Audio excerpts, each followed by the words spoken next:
Buntag kaninyong tanan o labi na sa sige subaybay o sige panood sa akong mga video. Mayong buntag kaninyo. Ani ana usab ang inyong ubos nga alagad, Brother Edward. Magamantala na usab og hamubo nga mga pulong agig pagdasig o pagpahinumdom sa matag usa ra to kinabuhi. Nga sa kanunay ang Dios nagpahinumdom nga kung wala ang Dios wala tay mahimo. Adunay pulong akong bagabasahon. Sulat ni Josue, Kapitulo 1, versikulo 8, nga nag-ingon, ayaw pag-ibulag kining basahon sa kasuguan sa imong baba. Hinunua, magpamalandong ka ni ana sa adlaw ug sa gabii, aron himatngunan mo sa pagbuhat sumala sa tanan nga gisulat dinha.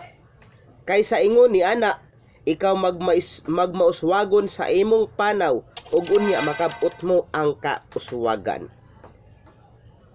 Adunay pulong sa Ginoo nga kanunay nakapahinumdom.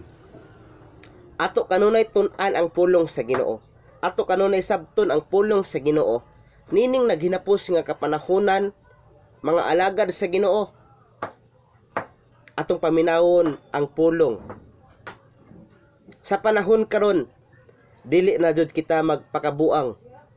Kun dili sabto nato ang pulong nga moy makabag-o sa atong kinabuhi.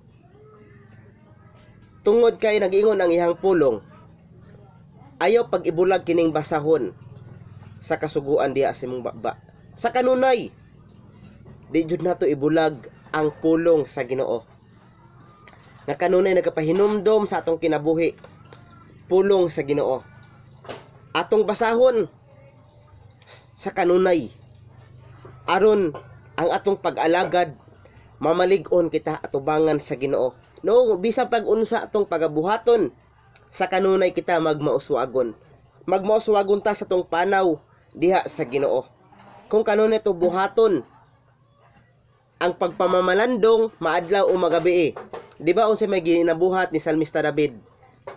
Matud pa ni Salmista David atong basahon. Salmo Kapitulo 1 versikulo 1 hangtod sa unahan nga nagingon, bulahan ang tao nga wala magalakaw sa tambag sa mga dautan, ni magtindog sa dalan sa mga makasasala, ni magalingkod sa mga lingkuranan sa mga yubiton. Kundili anaa sa kasuguan sa Ginoo ang ihang kalipay.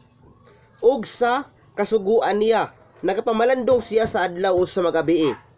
Ug siya may sama sa kahoy nga natanom sa daplin sa kasapaan sa tubig, nga nagadala sa ihang bunga.